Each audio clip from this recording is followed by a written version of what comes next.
ప్రభునందు నాకు అత్యంత ప్రియమైనటువంటి వాళ్ళారా, మన ప్రభువును రక్షకుడినైనటువంటి యేసుక్రీస్తు వారి యొక్క శుభనామములో మీ అందరికీ నా హృదయపూర్వకమైనటువంటి శుభములు, వందనములు తెలియజేస్తున్నాను. ఉదయకాల సమయంలో దేవుని వాక్యాన్ని ధ్యానం చేసుకుందాము. ఈరోజు వాక్య ధ్యానం కొరకు మనం తీసుకున్నటువంటి లేఖన భాగము జకరియా గ్రంథము 8వ అధ్యాయము 13వ వచనం చదువుకుందాం. యూదా వారలారా, ఇశ్రాయేలు వారలారా, మీరన్ని జనుల్లో నేలాగు శాపాస్పదమై ఉంటిరో అలాగే మీరు ఆశీర్వాదాస్పదమగునట్లు నేను మిమ్మల్ని రక్షింతును. భయపడక ధైర్యము తెచ్చుకునుడి. ఆమెన్. దేవుని నామమునకు మహిమ కలుగును గాక.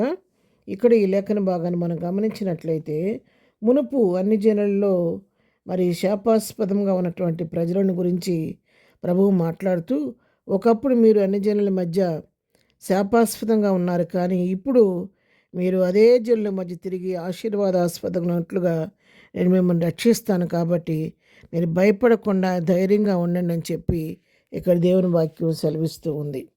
ఎందుకంటే ఒకప్పుడు నిందించబడ్డారు, అవమానపరచబడ్డారు, శాపగ్రస్తమైన జీవితాన్ని జీవిస్తున్న తన ప్రజలను, యూదా వారిని, ఇశ్రాయేలు వారిని ఉద్దేశించి ప్రభువు మాట్లాడుతున్నటువంటి మాటలు.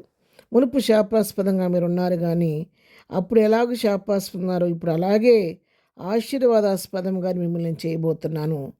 ప్రజలకు ఆశీర్వాదకరంగా మిమ్మల్ని మార్చబోతున్నాను, కాబట్టి నేను మిమ్మల్ని రక్షిస్తాను, కాపాడుతాను, కంటికి రెప్పలాగా నేను సంరక్షిస్తాను, కాబట్టి మీరు భయపడవద్దు, ధైర్యం తెచ్చుకోండి, ధైర్యంగా ఉండనని చెప్పని ఇక్కడ వారితో మాట్లాడుతున్నట్టుగా మనం చూస్తున్నాం. 8:14 మనం చదువుకుంటే, సైన్యములకు అధిపతి యెహోవా సెలవిచ్చినదేమనగా, మీ పితరులు నా కోపం పుట్టింపగా దయతలచక నేను మీకు కీడు చేయను ఉద్దేశించినట్లు ఈ కాలమున యెరూషలేమునకును యూదా వారికి మేలు చేయను ఉద్దేశించున్నాను గనుక భయపడకుడి. మరొక మాట కూడా దేవుడు సెలవిస్తున్నాడు ఇక్కడ. నేను గతంలో మీ పితరులు చేసినటువంటి క్రియలను బట్టి వారు నా కోపం పుట్టించారు. ఆ క్రియలను బట్టి నా కోపం వచ్చినప్పుడు నేను ఏమాత్రం దయతలంచుకోకుండా మీ విషయంలో నేను కీడు చేయటానికి ఉద్దేశించి నేను మీకు కీడు చేశాను. కానీ అప్పుడు ఆ విధంగా చేశాను, కానీ ఇప్పుడు ఈ కాలమున యెరూషలేముకు కానీ యూదా వారికి నేను మేలు చేయాలని ఉద్దేశించున్నాను, కాబట్టి మీరు భయపడకుండా ఉండండి అని చెప్పని దేవుని వాక్యం సెలవిస్తూ ఉంది.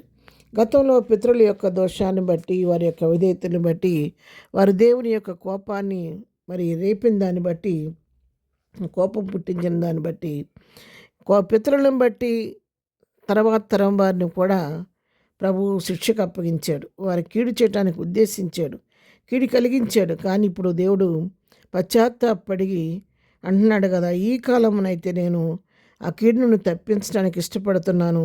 యెరూషలేముకు కానీ యూదా వారికి కానీ నేను మేలు చేయాలని ఉద్దేశం కలిగి ఉన్నాను, కాబట్టి మీరు భయపడొద్దని చెప్పని దేవుని వాక్యం సెలవిస్తుంది.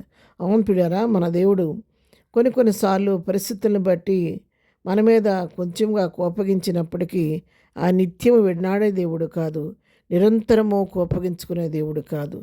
ఆయన ఆ విధంగా నిత్యము మన మీద కోపం చూపించే దేవుడైతే, మనం చేసే ప్రతి అవిధేయతకి వెంటనే ప్రతీకారం చేసే దేవుడైతే ఈ భూమి మీద మనం నిలవబడలేము, బ్రతకలేము. ఆయన క్షమించుటకు సిద్ధ మనసు కలిగిన దేవుడు కాదు, కాబట్టి ఆయన క్షమించే మనసు కలిగిన దేవుడు, కాబట్టి ఎప్పటికప్పుడు మన అవిధేయతలను, మన దోషాలను మన్నిస్తూ క్షణమాత్రం మన మీద కోపగించుకున్నప్పటికీ మరలా ప్రేమతో మనలను తీసుకునే దేవుడు మన దేవుడు. ఆయన ఎన్నడూ విడిచిపెట్టే దేవుడు కాదు, విడనాడే దేవుడు కాదు. నిమిషం మాత్రం మన మీద కోపగించుకున్నప్పటికీ తిరిగి గొప్ప వాత్సల్యంతో మనల్ని తనకు అవిగట్టి చేర్చుకునే దేవుడు. ఉదయకాలం వాక్యున్న ప్రియులారా, మీ జీవితంలో ఏదో పరిస్థితిలో అయినా నా దేవుడు నన్ను విడిచిపెట్టాడని చెప్పని మీరు బాధపడుతూ దుఃఖపడుతూ ఉన్నారా? ఉదయకాలం ఈ వాక్యం ఇంకొరకే ప్రభువు మాట్లాడుతున్నాడు. ఒకప్పుడు ప్రభువు నీ పరిస్థితిని బట్టి నీ జోక్యం చేసుకోలేక నీ పరిస్థితుల్లో నువ్వు నా ప్రభు విడిచిపెట్టని చెప్పి బాధపడుతున్నావేమో. ఉదయకాలం ప్రభు నేను పిలుస్తున్నాడు. ఇదిగో నేను ఇప్పుడు తిరిగి నీకు నేను మేలు చేయబోతున్నాను, మేలు చేయడానికి ఉద్దేశిస్తున్నాను, కాబట్టి భయపడకుండా ధైర్యంగా ఉండమని నీతోనే ప్రభు మాట్లాడుతుండగా, నీ పరిస్థితి ఏ విధంగా ఉన్నప్పుడు కూడా దాని గురించి భయపడక నాకు మేలు చేసే దేవుడు నా పక్షంగా ఉన్నాడని ప్రభుని బట్టి ధైర్యం తెచ్చుకొని ముందుకు సాగిపోదాం. ప్రార్థన. ప్రేమ గల తండ్రి, ఉదయకాలం మాకు ఇచ్చినటువంటి శ్రేష్టమైన వాక్య భాగాన్ని బట్టి నీకు వందనాలు. మీనిచ్చి వెడ్డాడు దేవుడు కాదయ్యా, కంటికి రెప్పలాగా మనం కాపాడు దేవుడు, అందుకు నీకు వందనాలు చెల్లించుకుంటున్నాము. ఈ దినం మేము చేయి పనిపాట్లో రాకపోకల్లో క్షమం దయచేయండి. ఈ దినం బర్త్డే మ్యారేజ్ చేసుకున్న బిడ్డలను దీవించండి, ఆశీర్వదించండి. బలహీనలు ముట్టండి, స్వస్థపరచండి. దుఃఖంలోని వారిని ఓదార్చండి, సమస్యలను విడిపించండి. ప్రతి వారి పట్ల కృప చూపించమని యేసునామములో ప్రార్థించి అడిగి పొందుకొని ఉన్నాము తండ్రి.